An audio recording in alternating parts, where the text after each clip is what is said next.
Bapak, Ibu, saudara-saudara yang dikasihi oleh Tuhan, selamat pagi, salam sejahtera dan selamat berjumpa kembali di pagi ini melalui Renungan Pagi. Sebelum itu mari kita berdoa.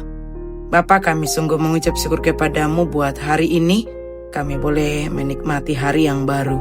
Kami akan merenungkan firman-Mu di pagi hari ini. Berkati kami untuk boleh memahami firman-Mu dengan baik, menjadi bahagian kami bersama. Dalam nama Tuhan Yesus kami berdoa. Amin. Bapak, Ibu, Saudara, renungan firman Tuhan pagi hari ini dari Ulangan pasal 8 ayat 19. Tetapi apabila engkau sama sekali melupakan Tuhan Allahmu dan mengikuti Allah lain, beribadah kepadanya dan sujud menyembah kepadanya, maka aku memperingatkan kamu pada hari ini bahwa pastilah kamu menjadi binasa. Tema renungan kita pagi hari ini ialah peringatan di tengah kelimpahan. Nah, Bapak, Ibu, Saudara, pasal 8 kitab Ulangan ini merupakan peringatan Musa kepada bangsa Israel menjelang mereka memasuki tanah Kanaan, tanah yang berlimpah susu dan madunya. Setelah mengalami penyertaan Tuhan di padang gurun selama 40 tahun, mereka akan menikmati kelimpahan berkat.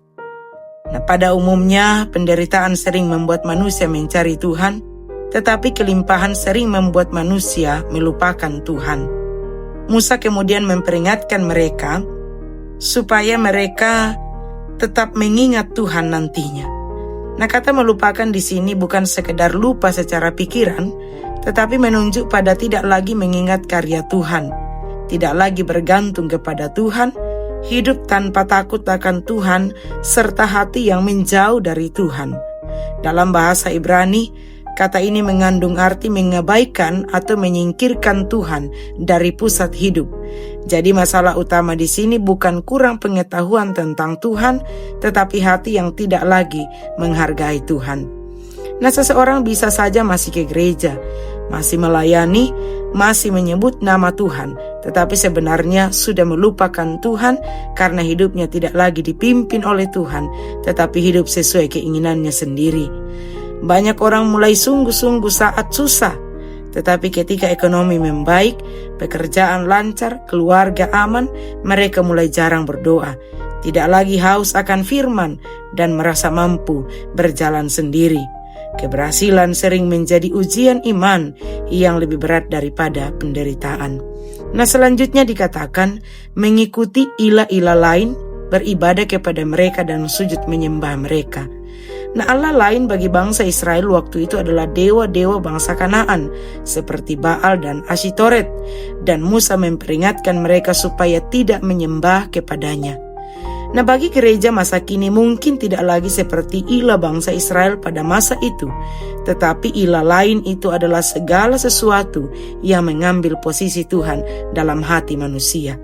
Nah, penting untuk kita perhatikan urutannya di sini, yakni bahwa melupakan Tuhan, kemudian mengikuti Allah lain, beribadah kepadanya, dan sujud menyembah. Nah, dosa dimulai dari hati yang menjauh, lalu perlahan hidup mulai dikuasai oleh hal-hal yang lain.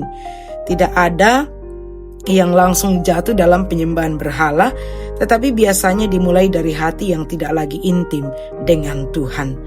Ketika seseorang lebih mengejar uang daripada Tuhan, lebih mencintai hiburan daripada hadirat Tuhan, lebih sibuk urusan dunia daripada kehidupan rohani, ia sedang berjalan ke arah Allah lain.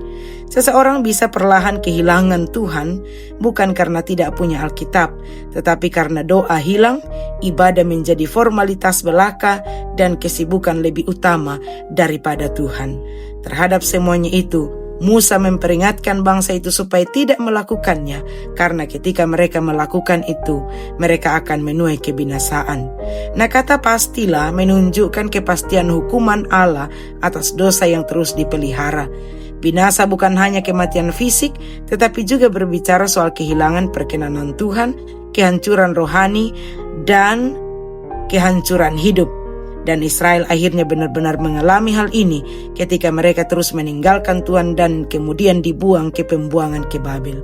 Kita melihat di sini bahwa dosa penyembahan berhala selalu membawa kehancuran. Apapun yang menggantikan Tuhan pada akhirnya akan menghancurkan manusia.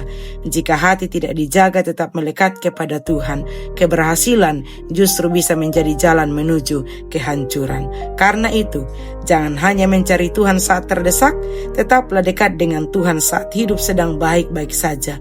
Muliakanlah Tuhan lewat setiap pencapaian kita, jangan justru membawa kita jauh dari Tuhan.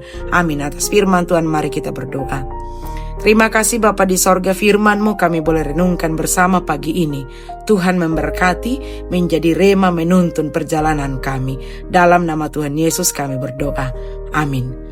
Bapak Ibu Saudara, demikian renungan firman Tuhan pagi hari ini. Selamat pagi, selamat beraktivitas.